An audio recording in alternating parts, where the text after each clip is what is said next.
Olha, o Supremo decidiu um importante limitador do uso da ação rescisória para quebrar os efeitos da coisa julgada, vamos dizer assim. A cessação dos efeitos automáticos da coisa julgada. Você lembra disso, né? Tema 881 e 885 do Supremo. Velho, coisa muito importante. Eu quero destacar aqui para os senhores, prestem muita atenção sobre isso. A coisa julgada e essa nova decisão do Supremo sobre quais são os limites para usar a ação rescisória. Houve uma nova tese fixada pelo Supremo, agora em 23 de abril, na ação rescisória 2876, viu? Olha o meu erro aqui, esse erro é meu. 2876. Bom, é sobre esse assunto que a gente quer tratar. O Supremo proferiu uma decisão de grande impacto nessa ação rescisória 2876, que estabelece uma questão de ordem, né? Falando sobre novos parâmetros para relativizar a coisa julgada quando ela é confrontada com a decisão posterior da própria corte. E essa tese, de alguma maneira, ela complementa aquilo que é dito nos temas 881 e 885 do Supremo de Repercussão Geral, já que ele define critérios objetivos para você e também o prazo de ajuizamento e a extensão dos efeitos dessa ação rescisória nesse contexto. Vamos entender um pouco mais isso aqui para você ter pés no chão. Bom, eu sou o Felipe Duque, sou professor de Direito aqui no Estratégia de Carreira Jurídica, também comento aqui Direito de tudo que é caso, Direito Tributário, Processo Civil, a gente tá junto aqui. Quero que você me diga o que você acha desse vídeo aqui. Bom, esse vídeo, ninguém gravou nada sobre isso, então vamos lá para que vocês consigam aprender com profundidade. Bom, o primeiro aspecto é que a gente tem que analisar a ação rescisória e as decisões do Supremo sobre esse julgado de 23 de abril de 2025, que trata sobre o limite temporal para rescindir decisões judiciais que transitaram em julgado quando depois tem uma decisão do Supremo, tá? E essa decisão, ela estabelece um novo marco para que a gente saiba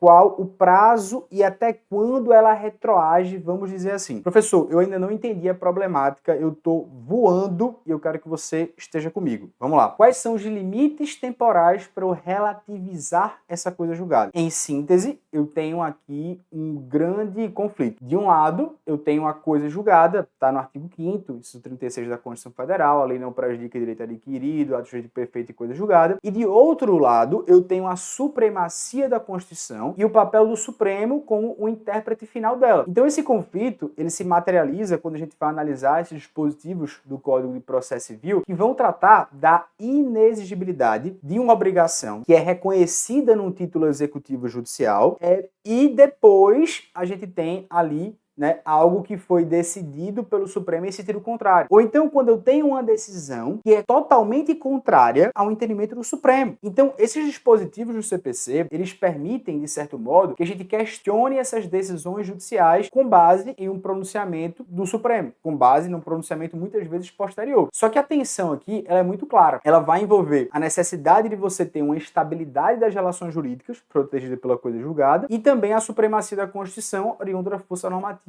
da decisão do Supremo, em matéria constitucional. E o debate que se concentrou é sobre a constitucionalidade do que a gente chama de regra do prazo móvel, ou seja, o prazo para ajuizar a ação rescisória. É um prazo contado a partir do trânsito em julgado da decisão do Supremo que declara a inconstitucionalidade de uma norma anteriormente validada. E é uma das questões mais sensíveis no direito processual contemporâneo e exige uma grande ponderação. Professor, vamos entender isso aqui de maneira mais clara. Veja, o Instituto da Ação Rescisória, a gente sabe de maneira bem evidente que a definição da ação rescisória é que ela é um meio autônomo de impugnar decisões judiciais que transitarem em julgado. Se você observa o artigo 975, ele fala que você tem um prazo de 2 anos para entrar com a ação rescisória a partir do trânsito em julgado dessa decisão rescindenda. E é interessante que o artigo 966 do CPC, ele coloca lá no inciso 5º que você pode entrar com ação rescisória, por exemplo, se houver uma violação manifesta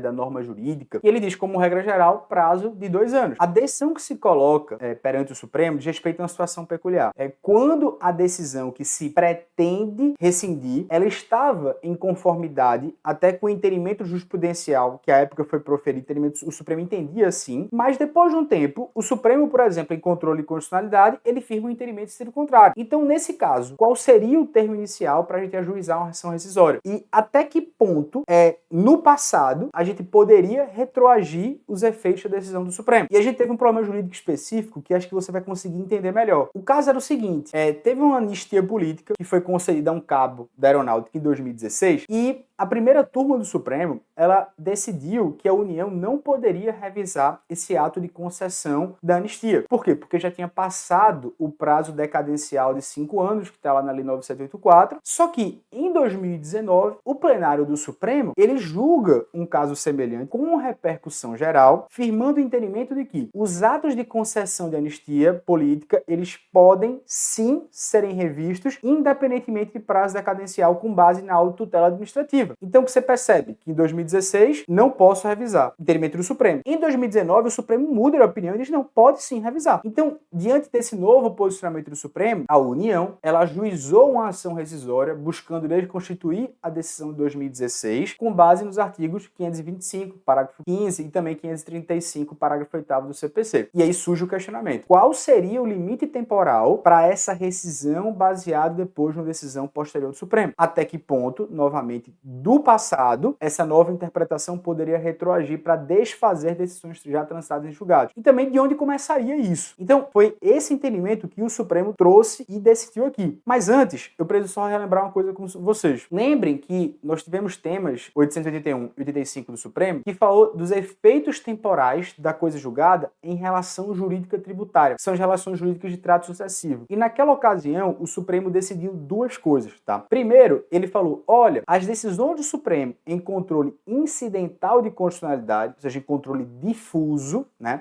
que não tinham a repercussão geral, acho que isso aqui é a tese 1, controle incidental, que não tinham ainda repercussão geral, elas não impactam automaticamente em coisa julgada. Então, nas decisões tributárias, ainda que elas fossem em trato sucessivo, a União agora teria que ajuizar a ação rescisória. Mas perceba, para os julgados em que foram proferidos antes da sistemática da repercussão geral. E isso aqui é só uma revisão rápida. E a segunda tese falou, não, por outro lado, se for um julgamento em controle concentrado ou que já haja repercussão geral, eles interrompem automaticamente os efeitos temporais. Então, é como se já houvesse a cessação dos efeitos da coisa julgada a partir do momento em que o Supremo decide de maneira contrária, vamos dizer assim, tá? E isso é interessante porque isso não exige você ajuizar uma ação rescisória. Você já tem uma cessação automática. E essa distinção, ela é muito importante que o Supremo falou, olha, as relações tributárias continuativas, elas têm trato sucessivo, né? E tem uma cláusula rebus sic stantibus, que ela pode ser modificada quando há alteração do estado de fato e de direito. Bom, se eu não estou entendendo nada sobre o tema 881 e 885, eu te convido para outro vídeo e você veja outro vídeo sobre esse tema de coisa julgada, eu comento isso aqui, tá? Mas somente para que você veja já a sistemática de como o Supremo já pensava um pouco sobre a interpretação desses dispositivos e também fazendo aqui a ideia com o direito tributário. Eis que há uma nova decisão. Nessa questão de ordem, na ação rescisória 2876, o Supremo interpreta esse parágrafo 15 e esse parágrafo 8º do artigo 535. E ele fixa, de certo modo, ali uma inconstitucionalidade incidental desses dispositivos aqui, tá? E começa a dizer, olha, isso que eu estou decidindo só vale daqui para frente, né? O que é que o Supremo fez? O Supremo, ele decidiu três coisas. O primeiro ponto, ele disse, olha, o Supremo, ele vai definir os efeitos temporais de todos os seus precedentes vinculantes e também a repercussão sobre como vai se dar essa coisa julgada. E ele vai, inclusive, dizer até quando haverá essa retroação. E eu vou mostrar de maneira muito clara.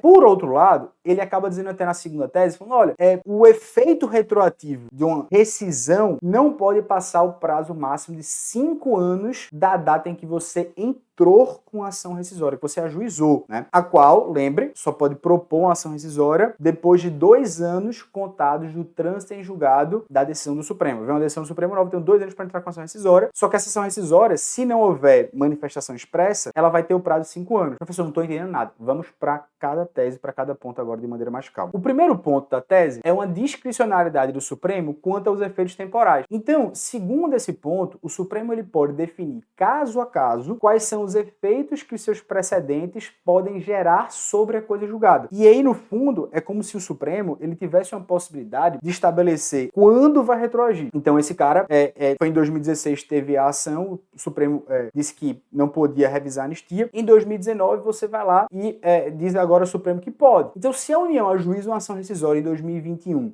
poxa, esse cara vai ter que voltar, digamos assim, a ter os descontos desde quando, né? Então, o primeiro coisa é que o Supremo, ele fala, velho, eu vou poder vedar que a minha ação rescisória, fruto da minha mudança de entendimento, ela alcance um efeito retroativo absurdo, né? E isso por causa da questão do risco, a segurança jurídica e interesse social. Então, a primeira tese, ela só diz assim, o Supremo pode controlar os limites da ação rescisória. É uma prerrogativa diante de uma técnica de ponderação casuística de supremação constitucional e também de segurança jurídica. Então, em vez de estabelecer uma regra rígida e absoluta, o Supremo optou por uma solução flexível. Ele vai ajustar os efeitos de suas decisões conforme a peculiaridade de cada caso e também o impacto que pode advir de uma retroação excessiva. Show de bola. Segundo ponto. O segundo ponto, ele criou meio que um limite temporal subsidiário. Ele disse assim, olha, há uma regra supletiva aqui. Eu tenho o dever de dizer qual é a extensão. Não tenho? Tenho sim. Então ele fala assim, olha, os efeitos retroativos, quando eu não digo nada, eles não vão poder exceder o prazo de 5 anos da data em que se ajuiza a ação rescisória. Então, portanto,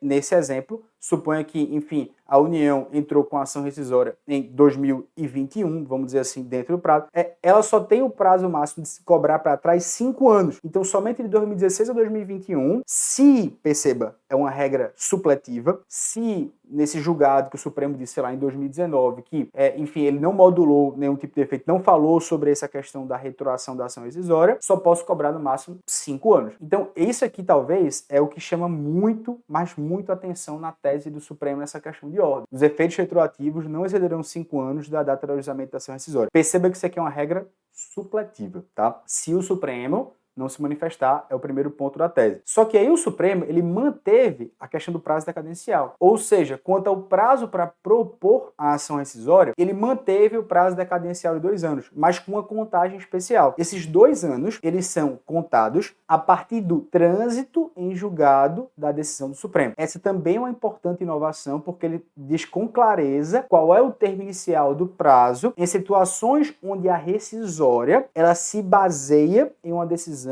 posterior do Supremo. Professor, isso foi tranquilo? Não. Houve resistências, né? Teve ministros que votaram vencido nessa tese. Beleza? Terceiro ponto. O terceiro ponto é quando ele trata da arguição de inexigibilidade do título executivo judicial quando ele está amparado numa norma que foi considerada inconstitucional pelo Supremo. Essa possibilidade ela já existia, né? O artigo 525, parágrafo 12 e também no 535, parágrafo 5º, ele já tem, mas o Supremo esclareceu que ela é cabível, independentemente da decisão do Supremo ser anterior ou ser posterior ao trânsito em julgado da decisão exequenda. A única limitação que ele fala é o respeito à preclusão, tá? Então esse ponto ele só fez uma distinção entre os institutos, né? Uma coisa é a inexigibilidade do título executivo judicial e outra coisa é a desconstituição da decisão em razão da ação rescisória. Enquanto a ação rescisória ela visa desconstituir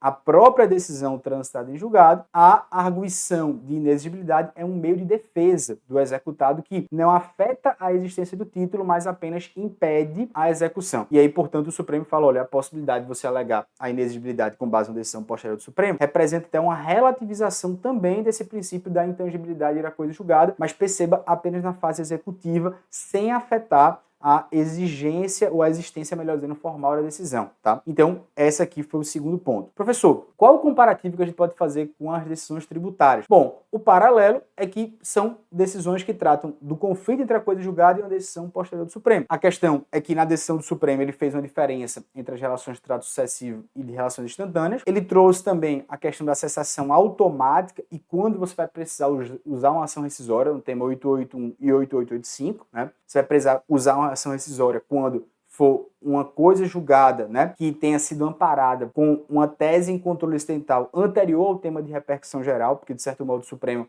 trouxe essa ideia da abstratização do controle difuso de constitucionalidade. Já nessa decisão da ação rescisória 2876, ele fala, de certo modo aqui, sobre aspectos fundamentais relacionados a limite dessa ação rescisória que vai ser proposta, beleza? Teses, portanto, firmadas. Primeira tese. O plenário do Supremo disse, que o Supremo vai poder definir os efeitos temporais de seus precedentes vinculantes e sua repercussão sobre a coisa julgada, estabelecendo inclusive, e esse é o destaque, a extensão da retroação para fins de ação rescisória, ou mesmo quando não couber ação rescisória. Então, o Supremo vai ficar livre para dizer isso aqui. Também, se, e é a tese supletiva, se não houver limitação expressa, se não houver manifestação expressa, os efeitos retroativos não vão exceder o prazo de 5 anos, a qual deverá ser proposto no prazo decadencial de 2 anos contados do trânsito julgado da decisão do Supremo. E na terceira tese, o interessado poderá prestar arguição de inexigibilidade do título executivo judicial, amparado em norma jurídica ou interpretação jurisdicional considerada inconstitucional pelo Supremo, seja a decisão